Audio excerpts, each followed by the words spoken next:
Okay အားလုံးမင်္ဂလာပါဒီနေ့တော့ကျွန်တော်တို့ basic lesson ရဲ့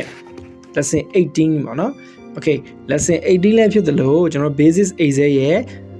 last lesson နောက်ဆုံး lesson လည်းဖြစ်ပါတယ်ဆိုတော့ဒီကျွန်တော်အခုရှင်းပြနေတဲ့ဒီ Excel lesson တွေကတော့ basic Excel lesson တွေဖြစ်တယ်ဆိုတော့ Excel မှာကျွန်တော်တို့အဆင့်30ခွဲရပေါ့နော် basic ရဲ့ intermediate advanced ပေါ့အဲ့တော့ကျွန်တော်ဒီမှာတော့ basic ကိုintermediate ကို advanced ကိုရှိတယ်တကယ်လို့ဆက်ပြီးတော့ဒီ intermediate နဲ့ advanced လေ့လာခြင်းနဲ့ဆိုရင်ကျွန်တော်ဒီဗီဒီယိုအရှိမှာဖော်ပြထားတဲ့ Viber ဖုန်းနံပါတ်ကနေလာပြီးဆက်သွယ်လို့ရပါတယ်ဆိုတော့ဒီနေ့ lesson 18မှာတော့ကျွန်တော်ဘာအကြောင်းပြောချင်တာလဲဆိုလို့ရှိရင်ကျွန်တော်အရှိမှာလည်းပြောခဲ့တဲ့ဒီ view tab ထဲကဒီ freeze pane ပေါ့နော် freeze ခဏကျွန်တော်တို့ရက်လိုက်တာပေါ့နော် freeze လုပ်တယ်ဆိုတော့ကျွန်တော်ခဏ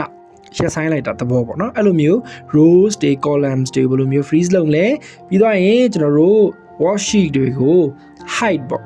မမြင်အောင်ဘယ်လို height ဖွက်ထားမလဲပြီးတော့ and height ပြန်လုပ်မလဲပြီးတော့ရင်ကျွန်တော်တို့ဒီ Excel မှာရှိတဲ့ gridline ပေါ့ဒီဇာတ်ကွက်လေးတွေ gridline လို့ခေါ်တယ်အဲ့ gridline လေးတွေဘယ်လိုမျိုးဖော်မလဲပြန်ပြီးတော့ဖြောက်မလဲဆိုသဖြင့်ဒါလေးကိုဒီနေ့ကျွန်တော်ရှင်းပြပြီးတော့ basic Excel lesson ကိုအဆုံးသတ်မှာဖြစ်ပါတယ်အဲ့တော့ကျွန်တော်တို့ဒီနေ့အထိလေ့လာခဲ့တယ်ဆိုရင်တော့တော်တော်လေးကျွမ်းကျင်ခြင်းဖြစ်နေပြီးတော့ကျွန်တော်ယူဆတယ်တကယ်လို့basic Excel lesson ကိုလည်းကျွမ်းကျင်ပြီးကျွန်တော်တို့ excelspring.net ရဲ့ official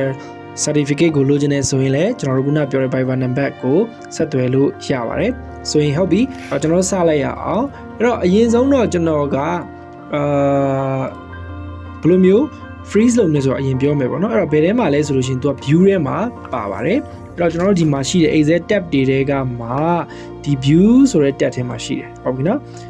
ဒီ view ဆိုတဲ့ tab ထဲမှာရှိနေမယ်ပြီးသွားပြီဆိုလို့ရှိရင်သူက freeze pane ဆိုပြီးတော့ဒီမှာဇာလေးရေးထားတော့တွေ့လိမ့်မယ်အဲ့တော့ freeze pane ဆိုတော့ဘာကြောင့်လဲဆိုတော့သူရှင်းပြထားတယ် Okay ကျွန်တော်ကလက်တွေ့လုပ်ပြမယ်အဲ့တော့ကျွန်တော်တို့က freeze လုပ်တယ်ဆိုတော့အဓိပ္ပာယ်ကိုပြပြမှာနော်အရင်ဆုံးကျွန်တော်တို့ကဒီမှာကြည့်လိုက် January 2ရက်နေ့ karaoke ဆိုတဲ့သူရှိတယ်စသဖြင့်အဲ့တော့ကျွန်တော်တို့ကဒီဘေးနာကဒီဘားလေးကိုကျွန်တော်တို့ကအောက်ကိုကြည့်လိုက်ခြင်းအပြင်အောက်ကိုကျွန်တော်ချလိုက်တယ်ပေါ့ဒါမှမဟုတ် mouse ကရှိတဲ့ဘိန်းလုံးလေးကိုလှိမ့်လိုက်လို့ရတယ်တဖြည်းဖြည်းနဲ့ကျွန်တော်အောက်ကိုချပြီး data တွေကိုရှာတဲ့အခါမှာဒီအပေါ်ကဒီ title line ပေါ့နော် date တို့ agent တို့ office တို့ excursion တို့ price တို့ package တို့ရေးထားတဲ့ဟာတွေပျောက်သွားတယ်ဟုတ်တယ်နော်ဒါတော့ကျွန်တော်တို့မပျောက်စေမဲနဲ့အောက်ကိုဒီလိုမျိုးကျွန်တော်တို့ကြည့်တော့ညာလဲပဲဒီထိတ်ဆုံးကဒီတဒန်းလုံးကြီးကြံခဲ့စေခြင်းနဲ့ဆိုရင်ဒီဟာကြီးကိုကျွန်တော် freeze ရက်ထားဖို့လိုတာပေါ့အဲ့ဒါကို freeze pane လုပ်တယ်လို့ခေါ်တာဟုတ်အဲ့တော့ကျွန်တော်တို့ကရက်စေခြင်းတာကဒီအပေါ်ကနေဒီအထိပေါ့โอเคမယ်နော်အဲ့တော့ကျွန်တော်တို့ကဘယ်ကနေစပြီးတော့ရက်မှာလဲဆိုရင်ကျွန်တော် click တစ်ချက်ကိုနှိပ်လိုက်မယ်အဲ့တော့ဒီနေရာမှာကျွန်တော်နှိပ်လိုက်မယ် A2 ဆိုတဲ့နေရာမှာရပါနော်အဲ့တော့အဲ့ A2 ဆိုတဲ့နေရာမှာနှိပ်လိုက်ခြင်းအပြင် A2 ရဲ့အပေါ်ကအကွက်ဒီ freeze ဖြစ်သွားပါဆိုပြီးတော့ကျွန်တော်တို့ကဖော်ပြစေချင်တာဖြစ်တယ်အဲ့တော့ကျွန်တော်တို့ကဒီကွက်မှာတစ်ချက်နှိပ်မယ်ဒီဘောဟာတစ်ခုလုံးကိုရက်စေချင်တယ်ပြီးတော့ဒီ freeze pane ကိုနှိပ်မယ်ပြီးတော့ဒီမှာ၃ခုရွေးစရာရှိတယ်အဲ့တော့ပထမတစ်ခုကတော့ကျွန်တော်တို့ရွေးချယ်ထားတဲ့ freeze pane ဆိုတာကအခုကျွန်တော်တို့ဒီ manual ရွေးလိုက်တဲ့ဟာပေါ့နော်လက်ရှိရောက်နေတဲ့နေရာနေအပေါ်လို့ခုနကကျွန်တော်ပြောရနော်တကယ်လို့များအဲ့လိုမဟုတ်ဘဲနဲ့ကျွန်တော်တို့ကထိတ်ဆုံးက row တစ်ခုလုံးကိုရက်စေခြင်းလဲ freeze dot row ဆိုတခါနှိပ်ရလို့ရတယ် column တစ်ခုလုံးရက်အဲ့လိုမျိုးရက်စေခြင်းနဲ့ဆိုရင်လဲfreeze first column ဆိုရွေးလိုက်လို့ရတယ်ဒီမှာတော့ကျွန်တော်ရိုးရိုးအပေါ်ဟာပဲရွေးပြီးတော့နှိပ်ပြမယ်ပြီးတော့ရင်ကျွန်တော်တစ်ချက်နှိပ်လိုက်မယ်โอเคဒါဆိုလို့ရှိရင်ဒီမှာမြင်းချောင်းလေးရေးလေးပေါ်လာတာသတိထားမိလိမ့်မယ်ဆိုရင်ကျွန်တော်တို့အောက်ကိုခြာကြည့်ရအောင် right okay เนาะအခုကျွန်တော်တို့ဘလောက်ပဲအောက်ကိုခြာဒီအပေါ်က date တွေ agent တွေ office တွေအပေါ်က title line ပျောက်သွားတာမရှိတော့ဘူး okay မနော်ဒါကကျွန်တော်တို့တနည်းတကယ်လို့ကျွန်တော်တို့ကဒီ A column မှာရှိနေဒီ date တွေအားလုံးကိုလည်းခုနကကျွန်တော်တို့အပေါ်အောက်ရွှေ့တာမလားအခုဘေးပင်ညာရွှေ့လို့ရှိရင်ရောဒီ date ကိုကြံနေစေခြင်းနဲ့ဆိုရင်ဒီ date ကြီးတစ်ခုလုံးကိုကျွန်တော်တို့ date line တစ်ခုလုံးကြံနေစေခြင်းနဲ့ဆိုရင် freeze pane freeze first column ဆိုတော့ကျွန်တော်နှိပ်လိုက်မယ်ပြီးကျွန်တော်ရွှေ့ကြည့်မယ် okay မြင်ရမလားကျွန်တော်တို့ date ကငြိမ်နေတယ်ဟုတ်ပါကြောင်တော့ပြီးနလိုက်ဖြစ်သွား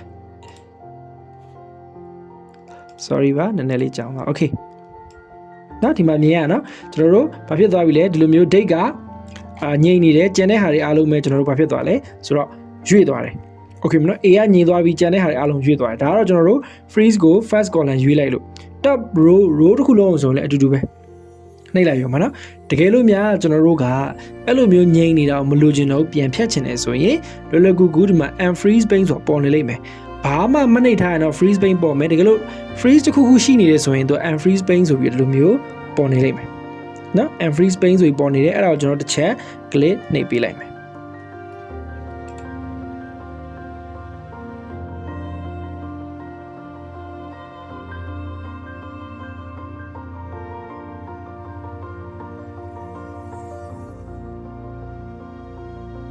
ဆိုရင် freeze pane မရှိတော့ပြမနော် okay ဒါကကျွန်တော်တို့ freeze pane လောက်တဲ့ပုံစံပေါ့နော်ပြီးသွားပြီဆိုလို့ရှိရင်ကျွန်တော်တို့ဘာလို့ထပ်ပြီးတော့ကျွန်တော်ဆက်ပြောပြမလဲဆိုရင် worksheet ကိုကျွန်တော် hide ထားမယ်အခုဆိုလို့ရှိရင်ဒီမှာ worksheet 3ခုရှိတယ် summary ရယ် sheet ရယ် save ရယ်ဆိုပြီး3ခုရှိအဲ့ဒီခါမှာကျွန်တော်တို့ကအလုံးလုံးနေတန်းလန်းနဲ့သူများဖြစ်ပေါ့နော်တရားမတွေ့သေးခြင်းဆိုခဏ hide ထားလို့ရတယ်ဥပမာဒီ summary ဆိုတဲ့ဟာကို hide ထားခြင်းနဲ့ဆိုရင်ဒီ summary ဆိုတဲ့အကွက်ကိုတစ်ချက် click နှိပ်မယ်ပြီးတော့ကျွန်တော်တို့ဒီhome နဲ့ကိုပြန်သွားပါပြီးတော့ဒီ format ဆိုတဲ့အများလေးကိုနှိပ်ပါအဲ့ဒီမှာဒီမှာကျွန်တော်တို့ hide and unhide ဆိုတာရှိတယ်โอเคနော်အဲ့တော့သူကနှိပ်ဆရာမလို့အဲ့ပေါ် mouse လေးတင်လိုက်တာနဲ့ဒီဘေးနားမှာနောက်ထပ်ထပ်ပြီးပေါ်လာတယ်အဲ့ဒါကတော့ hide row hide column hide sheet and hide row and hide column ပေါ့အဲ့တော့ကျွန်တော်တို့နှိပ်မှာ hide sheet ပေါ့ဒါဆိုရင်ခုနကကျွန်တော်ရှိနေတဲ့တစ်ခုမရှိတော့ပျောက်သွားပြီ summary ဆိုတော့မရှိတော့ဘူးเนาะ save နဲ့ sheet 2ပဲကျန်တော့တယ် okay မယ်เนาะဒါကကျွန်တော် sheet တစ်ခုလုံးကျွန်တော်ဘာလုပ်လိုက်တာလဲခဏ hide လိုက်တာခဏပုံးလိုက်တာပေါ့သူเนาะ okay အဲ့ဒီအခါမှာကျွန်တော်ပြန်ပြီးတော့ဖော်ခြင်းလဲဆိုရင်ခုန format ကိုပြန်သွားပါ hide and unhide ကိုပြန်နှိပ်ပါ unhide sheet ကိုနှိပ်ပါဒါဆိုလို့ရှိရင်သင်လောက်ထားတော့ summary ဆိုတဲ့ sheet ကိုပြန်ပြီး unhide လုပ်မှလားလို့မေးတယ် okay လို့ကျွန်တော်နှိပ်ပေးလိုက်မယ်ကြမယ်နော်ဒါဆိုလို့ရှိရင်သူကသူ auto ဘာဖြစ်သွားပြီလဲပြန်ပေါ်လာပြီပေါ့ okay နော်ဒါကတော့ sheet ကို unhide လုပ်တယ် hide လုပ်တယ်ဟုတ်ပြီနော်တီးပြီအဲ့တော့ကျွန်တော်ခုနပြောခဲ့တဲ့ဒီမှာရှိနေတဲ့ဒီ line လေးတွေကိုခဏဖယ်ထားခြင်းနဲ့ဖြောက်ထားခြင်းနဲ့ဆိုရင် view tab ထဲကိုသွားမယ်ပြီးတော့ဒီမှာ show ဆိုတဲ့ box လေးတွေ့လိမ့်မယ်အဲ့တော့အဲ့ဒီ show ဒီ ruler ရှိတယ် formula bar ရှိတယ် gridline ရှိတယ် heading ရှိတယ်အဲ့တော့အဲ့သုံးခုလုံးမှာကျွန်တော်တို့အမှန်ချစ်ထားတယ်တကယ်လို့ကျွန်တော်တို့ကတစ်ခုချင်းစီကိုဖြောက်မယ်ဆိုရင်ဒီ formula bar ကိုကျွန်တော်တို့နှိပ်ပြီးတော့ဖြောက်လိုက်ရင်အပေါ် formula bar ပျောက်သွားမယ်ပြန်နှိပ်လိုက်ရင်ပြန်ပေါ်လာမယ် gridline လည်းဒီလိုပဲ gridline ကိုကျွန်တော်တို့နှိပ်လိုက်မယ်ဆိုရင်ဘာဖြစ်သွားပြီလဲ gridline ပျောက်သွားပြီးအဖြူအောင်ကြီးဖြစ်သွားပြီးပြန်နှိပ်လိုက်ရင်ပြန်ပေါ်လာမယ် heading ဆိုလည်းဒီလိုပဲနှိပ်လိုက်မယ်ကျွန်တော်တို့အပေါ်ကကျွန်တော်တို့ဒီ exact heading တွေပျောက်သွားတယ်ဟို row number တွေ column တွေမတွေ့ရတော့ပြီးတော့ပြန်နှိပ်လိုက်ရင်ပြန်ပေါ်လာတယ်ပေါ့ okay မယ်နော်ဒါကတော့ကျွန်တော်တို့ show ပေါ့နော်ကျွန်တော်တို့လက်ရှိ exact ရှိရေးရဲ့